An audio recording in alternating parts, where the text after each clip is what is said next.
Family drama. You ever dealt with it? Yeah. Um, I think every family, because families are made up of people and people are imperfect, every family has a level of, dysfunction.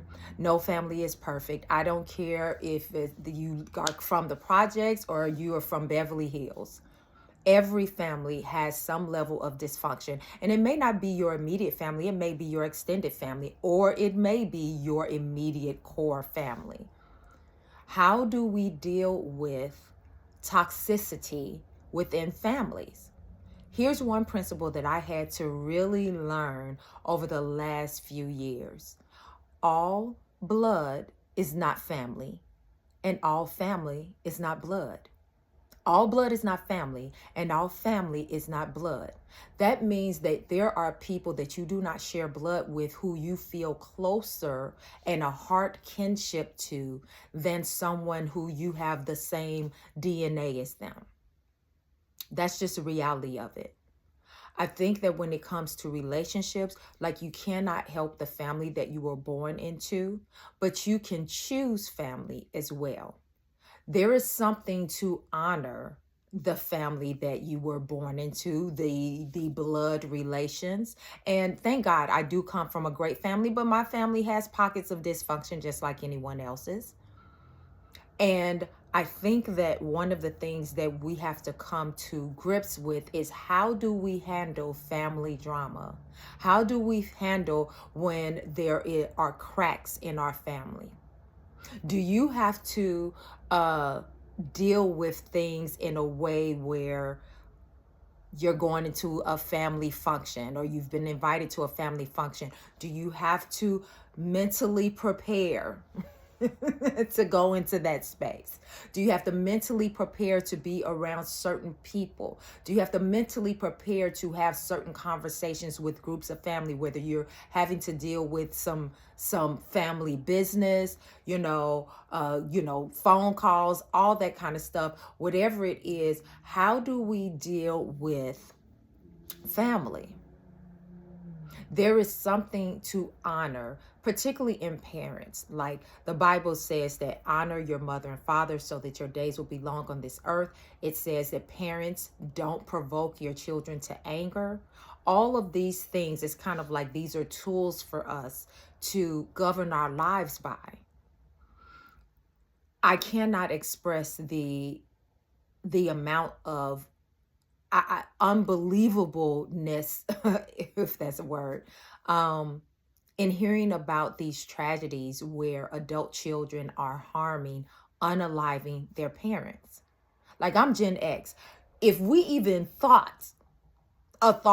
a negative thought about our parents, it was like it reverberated through the atmosphere, and your mother and your father, they knew it, and you was getting got, okay? There was such, for the most part, not everyone, but for the most part, there was such honor, reverence, and, dare I say, fear of parents, of God and parents, that there was a respect there. There were certain things you just would not do. You just wouldn't even say. Like, if you were even getting fly with the mouth, oh yeah, nah, that wasn't going. If you wanted to live, that wasn't going. How do we get to this place where children are putting hands on? Because there's been cases where it wasn't them unaliving their parents, but they're fighting their parents. They're physically having altercations with their parents. They're verbally having altercations with their parents. Yeah, nah. Absolutely not. But here we are. We find ourselves in this month alone of December 2025, where Rob Reiner and his wife buy their son. The other gentleman, who is the black opera and gospel singer, his name eludes me right now, his son. And then we had a personal thing with family friends. They had a tragedy in their family, where it was a daughter that unalived her mother. Unbelievable. How do we get there? How do we get to these places where the level of toxicity gets to the place where somebody is not breathing by the end of the day? This is why I don't believe in letting things fester. And if things cannot be resolved, I have now come to the conclusion separation is appropriate. I watched the podcast that Oprah did on families going no contact, specifically adult children going no contact with their parents, and vice versa. And when I first watched it, this was actually probably, I don't know, November, early December. I had mixed feelings about it because I come from the type of family that, yeah, we may have our little bumps, or, you may have your disagreements and all this stuff, but we never anything on that end where you're either not talking to a person or interacting or seeing a person for years at a time. No, no, that hasn't been the experience. So that's the point of view that I was watching this podcast from. And I just was like, I just had, like I said, the mixed feelings where it's kind of like, is it that serious? Like the things that they were expressing in terms of why they were not speaking to their parents or separating or going no contact. I was like, are we being too sensitive? Are we, you know, are we are we doing too much? I'm just being honest. That was my initial thoughts. And then the Rob Reiner situation happened. And then I heard about another situation where adult child has unalived a parent. And then another situation where adult child has unalived a parent. And I was like, what is going on here? Now, I look at everything from a spiritual lens or through a spiritual lens. So I feel like it's definitely a demonic thing that's going on. And also a mental health thing going on. These type of things were unheard of. Like I said, I'm Gen X. So this is unheard of to even think about doing something to your parents. So now when I'm seeing all of this, and it really started me to really think about when there is toxicity in a family, even amongst close relations, how do you handle that? And it actually made me rethink my initial mixed feelings about the Oprah podcast. I'm like, there are times that it is absolutely appropriate to go no contact. There are times that you literally have to love people from afar. I still love you, but I cannot be in relationship with you. For this reason, that reason, you are not a safe person. I am not emotionally safe with you. I'm not physically safe with you. And even if it is a parent that has to say that to their child, if you have people in your family that are making certain decisions, they are keeping certain company, they are using certain substances that alter their brains, or if they just have deep-seated anger and hatred for whatever reason, and sometimes it's based on something that is logical, and other times it's not. This is where the mental health piece comes in. Sometimes you have done all that you knew to do, could do. You have tried to help, you have tried to support, and that person is still making certain choices and decisions for their lives that is now affecting the others around them. And these are the times that it has to be the tough love and say, okay, I can no longer be in relationship with you. You are now exposing me and my life and my household to something dangerous, even if that danger is coming from. It is sometimes appropriate to remove yourself from toxicity. I've been lately binge watching a few episodes of Ayanla. I'd be jacking up her name. Ayanla Fix My Life. And these stories that I'm watching. I love it because I love the psychology, the heart, like, sometimes she can come a little hard, she got a little aggression to her, but I feel like her underlying heart is really nurturing and mothering, and that she knows how to get through to people. But some of these stories are so tragic. Some of the breaks and cracks in these families is so deep that I'm like, how is this going to be fixed? How is it going to be fixed? But I applaud these families for going on the shows like that to actually attempt to fix and resolve the issues. Because guess what? Ignoring them or just going no contact and not communicating, like no one even knows what's going on, or you assume they know what's going on, but you have never communicated specifically. This is what happened, and this is how that made me feel. And I don't feel safe with you anymore. Or I never did feel safe with you. And then give an opportunity for the other individual to actually address it. If the situation is so toxic that you cannot even have that level of a calm communication in order to get to resolution or at minimum understanding of each other, then sometimes it is appropriate to love from afar. Because what you don't want to happen is things to escalate. There are people that, and honestly, I feel like this is a human nature thing. You can munch and crunch in your mind on a negative thought, a negative image, a negative opinion about an individual to, by the time you finish munching and crunching on that, that person is literally the enemy, the devil, everything but a child of God in your mind.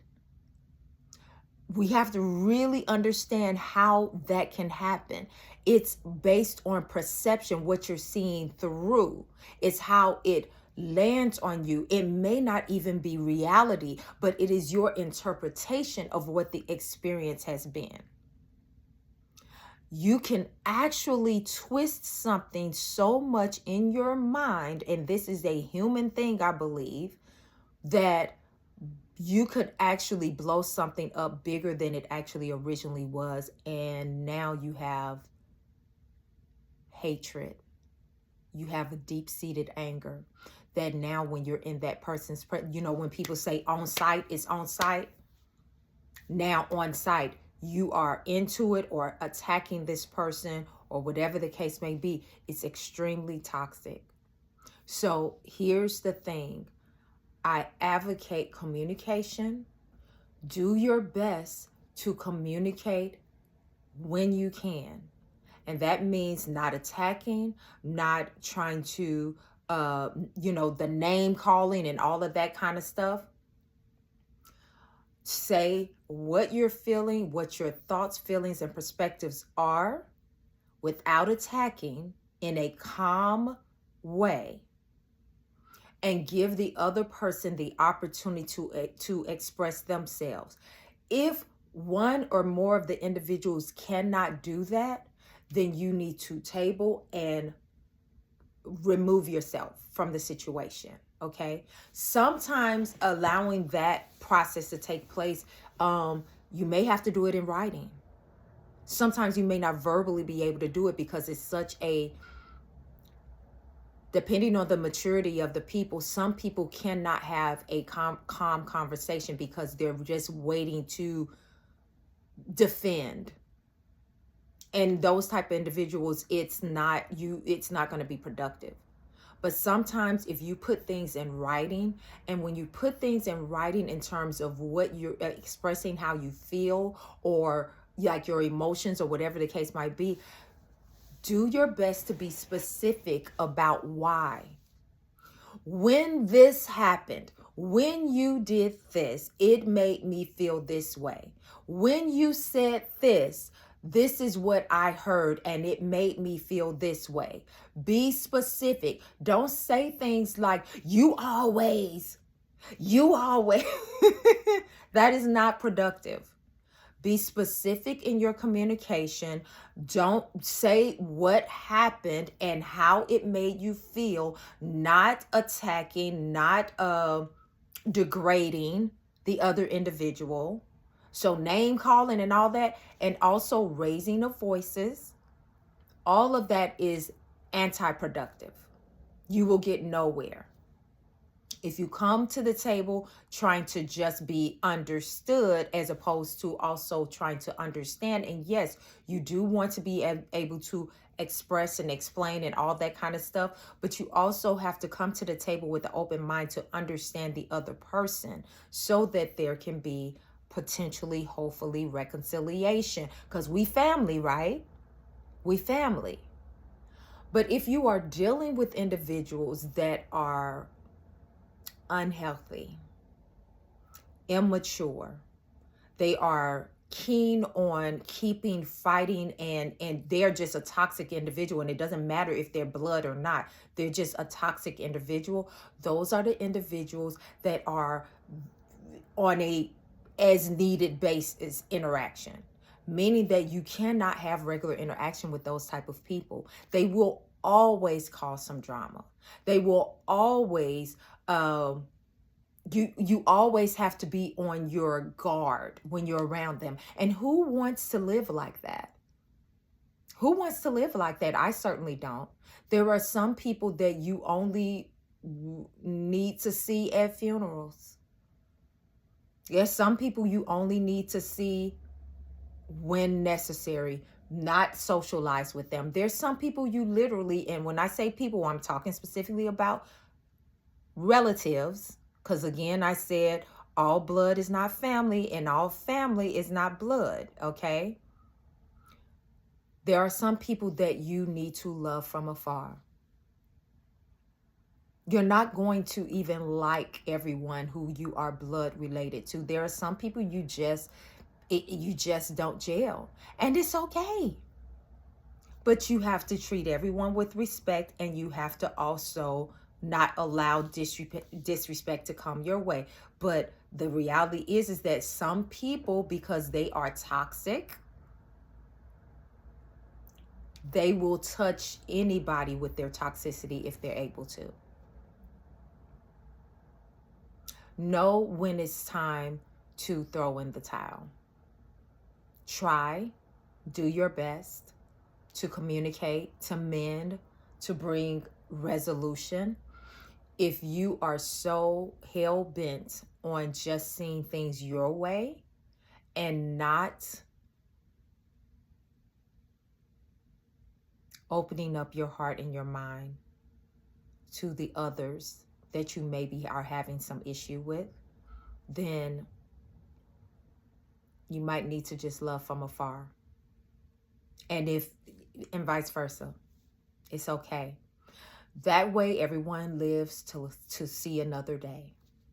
That way, if someone is living a certain lifestyle that is not conducive to how you want to live, if they're involved in things that is dangerous, you do not need to be doing life with them. No, you don't need to socialize with them. That was one of the things I saw on Ayanla's show, where there was two sisters that had gone like 5 years without talking because they both had been dealing with drug dealers. And one of the sisters had hosted a kids party.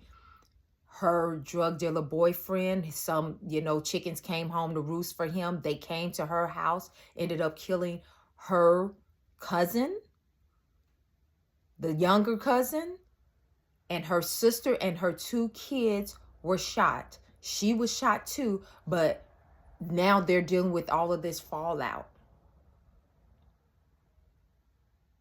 When the reality is that there are relatives that are living dangerous lives and making certain decisions that are putting them in danger. Don't be naive. You do not need to be participating in that. No, if they're having a party, you may love them and you may want to go kick it with them, but you need to think twice. You need to think twice. These are some of the things that can be avoided because you're thinking, oh, this family. Now you've putting yourself in harm's way and potentially the rest of your family in harm's way because you're going to a space understanding what these people are involved in. And sometimes you may not know. Discernment.